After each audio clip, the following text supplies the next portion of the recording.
السلام عليكم ورحمة الله وبركاته. رجعنا لكم تاني.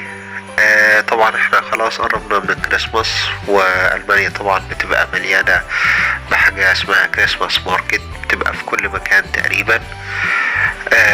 احنا مش في مجرد كريسماس ماركت عادي، لا احنا زي في ملاهي مندمجة مع كريسماس ماركت.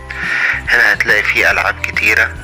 الكريسماس ماركت ده عموما بيبقى فيه مكان، بيبقى فيه اكلات معينة، وبيبقى فيه حاجات كتيرة تقدر تشتريها خاصة بالكريسماس، وبيبقى مكان لطيف زي ما احنا شايفين قدامنا. المناظر جميلة جدا، وشجر الكريسماس عشان تقدر تتفرج عليه مع اهلك وزمايلك واصحابك. طبعا المكان جميل جدا زي ما احنا شايفين، وفي ملاهي حلوة خالص.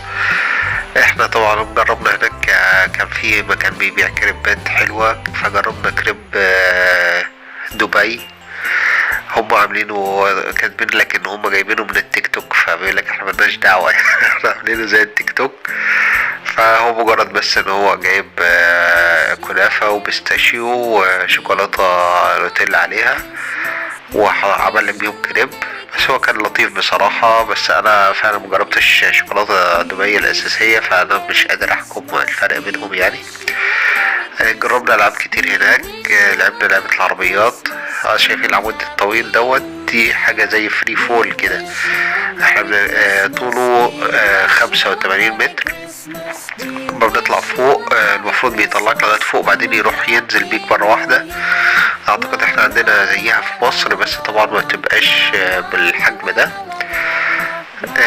طبعا في العاب كتيرة قدامنا زي ما احنا شايفين، اللي هي بنتفرج عليها. مثلا ان انت تقدر توقع عدد معين من الكنزات مثلا او كده، وتقدر تاخد هدية لو وقعتهم كلهم بعدد معين.